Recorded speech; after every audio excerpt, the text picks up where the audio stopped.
There are places in this world you're not supposed to go, places with signs that say, "Do not enter," not just to keep you safe, but to keep something else inside.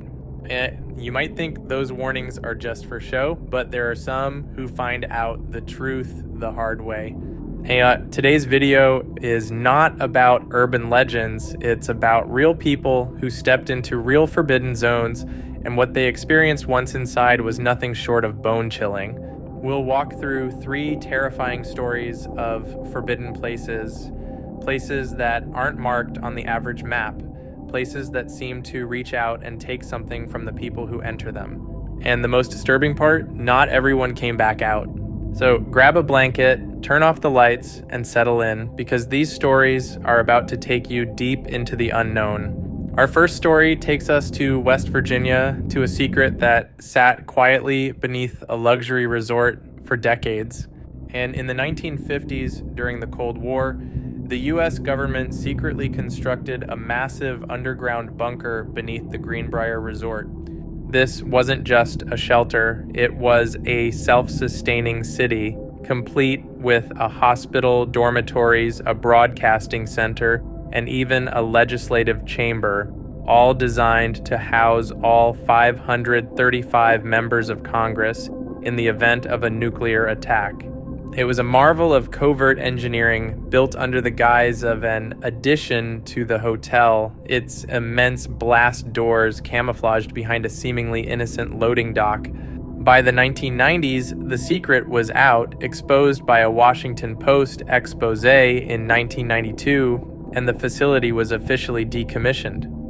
The equipment was removed, or so the public was told, and it became a tourist attraction. But what most people don't know is that the decommissioning wasn't complete. Rumors persisted among former staff and local historians of deeper, unexplored levels, areas that were deemed too sensitive or perhaps too dangerous to ever fully disclose. In 2011, a group of 4 thrill-seeking urban explorers, Jason, Rachel, Mike, and Lisa, decided to break in. They were known for their daring videos, but this was to be their magnum opus. It took months of meticulous planning, poring over old blueprints acquired through dubious channels. They mapped out obscure ventilation systems and finally discovered a rusted-out maintenance shaft, overgrown with thorny vines, just off a rarely used hiking trail on the resort's sprawling property. They entered at the stroke of midnight, the humid West Virginia air thick with unseen presences. The crawl was grueling, over an hour through damp, narrow ducts, the air growing colder, heavier, until the metallic tang of old machinery filled their lungs. They emerged into the pitch-black lower corridors of the bunker, dust motes dancing in their headlamp beams. The place should have been utterly dark, utterly silent, a tomb of forgotten history, but the power was still on. Fluorescent lights flickered erratically, casting an eerie, sickly green hue over the sterile hallways. The hum of unseen machinery resonated through the concrete, a low, unsettling thrum. The group, usually boisterous, joked nervously at first, filming for their YouTube channel, their voices echoing unnaturally in the vast emptiness. The group, usually boisterous, joked nervously at first, filming for their YouTube channel, their voices echoing unnaturally in the vast emptiness. They explored deeper, finding remarkably preserved sections, fully stocked kitchens with rows of unlabeled cans, military beds with sheets neatly tucked in as if awaiting occupants who never arrived, and operating rooms that smelled faintly, sickeningly, of disinfectant and something else, something coppery and old. Then they found the door. It wasn't on any public tour map. It was a reinforced steel barrier, thicker than any other they'd seen, with a small sliding panel at eye level. A faint, almost imperceptible scratching sound seemed to emanate from behind it. Rachel, ever the most fearless, slid the panel open, revealing only impenetrable darkness beyond. A faint, putrid smell wafted out. When Jason shone his powerful tactical flashlight into the gap, he saw them, brutal, deep, ragged claw marks that lined the inside of the doorframe, scored into the thick steel as if by a desperate, powerful hand. not animal scratches, human, too large, too deep, too numerous. Jason, driven by a perverse sense of journalistic duty or perhaps a dangerous curiosity, went in first. As soon as he stepped through the threshold, his high-powered flashlight began flickering wildly, its beam shrinking and expanding like a struggling heartbeat. He turned back to say something, a word of warning, a nervous joke, but then the light died completely, plunging him into absolute blackness. A sickening, guttural scream tore from his throat, abruptly cut short, followed by a sickening thud. The others froze, their own flashlights frantically sweeping the darkness, calling his name, their voices laced with terror. When they finally found him, 2 agonizing minutes later, he was standing rigidly in the farthest corner of the dark room, facing the wall, his back to them. His nose was bleeding freely, a dark stream against his pale skin, and he was whispering over and over a broken mantra, "He's in the walls, he's in the walls, he's in the walls." His eyes, when he finally turned them, were wide, unfocused, reflecting only the terror he had witnessed. Mike, the most practical of the group, tried calling for help. No signal, not even a faint crackle. The air grew heavy, oppressive. They knew they had to leave, carrying Jason, who had become a dead weight between them. But on their desperate way back through the labyrinthine corridors, a new horror awaited. The rusted-out duct they'd entered through, their only way out, had been sealed from the inside. A new gleaming weld, fresh and untouched by rust, covered the opening. That was when the remaining lights in the hallway went out, one by one, with a chilling pop and hiss, plunging them into absolute suffocating darkness. What followed was 20 minutes of sheer primal panic. They stumbled, disoriented, their hands blindly searching for an exit. Whispers, dry and venomous, echoed through the ventilation shafts above them, seeming to surround them from all sides. Distant, mournful cries, unmistakably like a child begging for help, resonated from deeper within the bunker, growing louder, then fading, as if whatever was making them was moving with unnatural speed. Something cold and slick brushed past Lisa's leg, causing her to shriek and fall, scraping her knee on the concrete. Mike swore he heard heavy, dragging footsteps just behind them, always just out of reach, always just out of sight. The smell of disinfectant intensified, now mixed with something else, a cloying, metallic scent that made their stomachs churn. Eventually, through sheer luck and desperation, they found an alternate exit in the upper level, a section of the bunker that had reportedly collapsed years ago, leaving a jagged crack in the concrete wall, barely wide enough to squeeze through. They emerged into the pre-dawn woods, gasping, disoriented, the first rays of sunlight feeling like a benediction.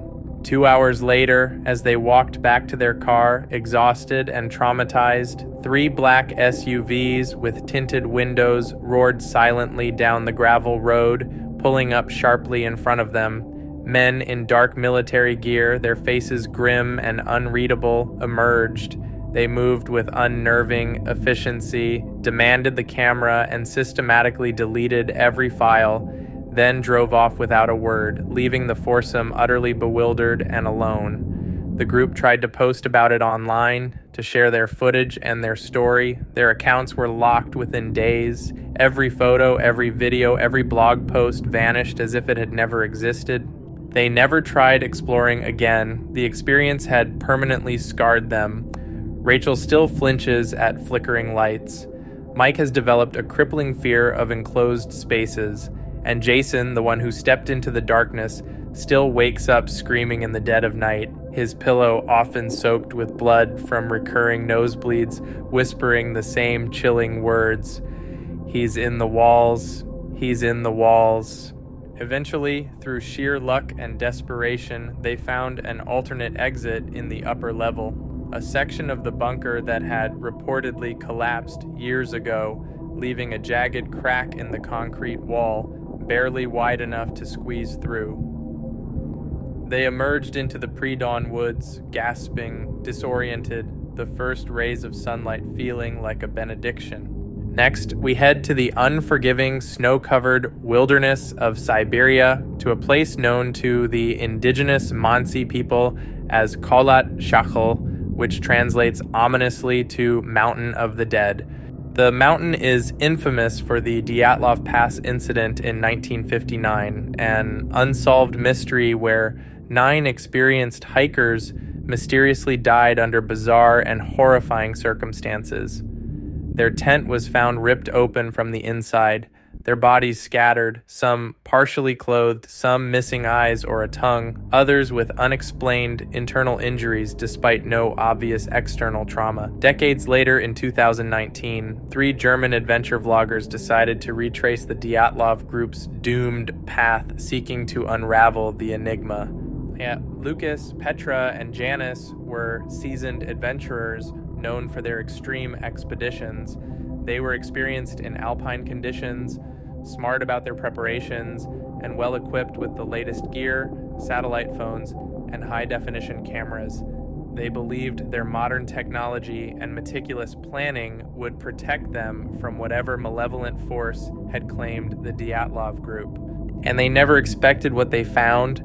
They flew into Yekaterinburg, hired a hardened local guide to take them to the base of the mountain, a stoic man who warned them gravely about the mountain's legends, his eyes holding a haunted look. They set off with high spirits, fueled by the thrill of the challenge. The first 2 days were uneventful, filled with breathtaking footage of icy cliffs, pristine snowscapes, and panoramic mountain views under a crisp azure sky.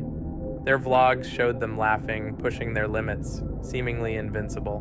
But on the 3rd night, everything changed. A blizzard, sudden and ferocious, descended upon them, whipping their tent with icy winds. The next morning, as the storm cleared, they discovered their tent had been meticulously slashed from the inside, a clean cut through the heavy canvas. No one remembered doing it, and their knives were still sheathed. A profound sense of dread began to settle over them. That same night, a new terror began. Petra, huddled deep in her sleeping bag, heard footsteps crunching softly in the fresh snow, circling their tent closer than any animal.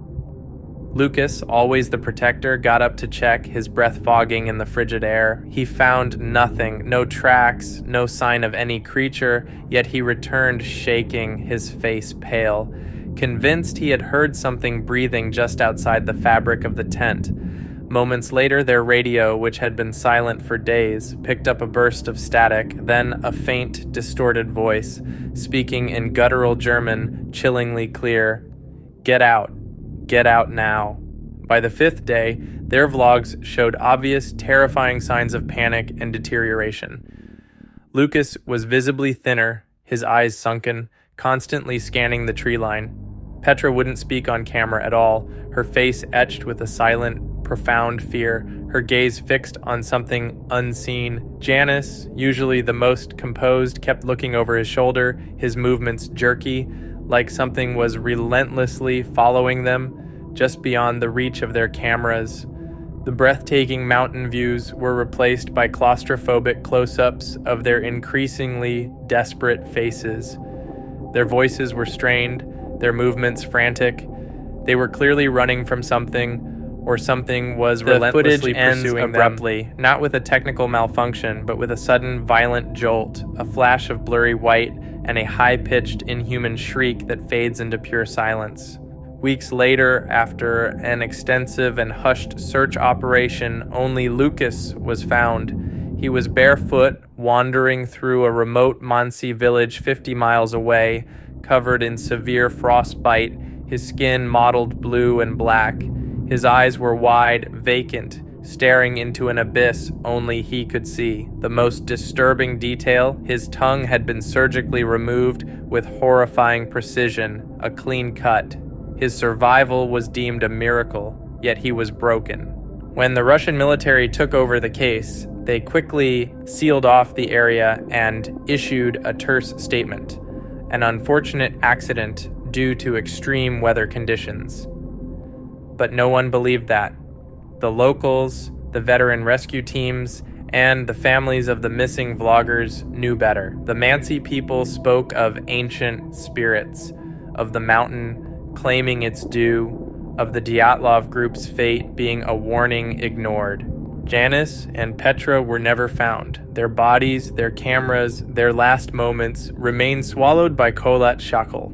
Lucas was institutionalized, diagnosed with severe trauma and a form of stress-induced catatonia. He spoke only once during his evaluation, his voice a raspy whisper that haunted his doctors. The voices warned us. We didn't listen. The mountain of the dead, it hungers. He would then revert to silence, his eyes fixed on some distant, unseen horror. Lucas was institutionalized, diagnosed with severe trauma and a form of stress-induced catatonia. He spoke only once during his evaluation, his voice a raspy whisper that haunted his doctors. The voices warned us. We didn't listen. The mountain of the dead, it hungers. He would then revert to silence, his eyes fixed on some distant, unseen horror. And they say on quiet nights when the wind howls down from Kholat Shakal, you can still hear the screams, not just of the Dyatlov group, but of all who dared to challenge the mountain of the dead. We like to believe we're in control, that the world is mapped, documented, and safe, that every mystery has a logical explanation. But every so often, someone crosses a line, a visible boundary, an invisible threshold, and what they find proves how little we really know. These aren't just stories, they are visceral, terrifying, cautionary tales echoing from the dark corners of our world. They remind us that not every mystery is meant to be solved, and not every door is meant to be opened. There are forces, entities, or anomalies that exist beyond our comprehension, patiently waiting. Just remember, some places are forbidden for a reason, and some things were never meant to be found. If you enjoyed this, subscribe to our channel to watch more videos like this. Comment down below what stories you want to hear next.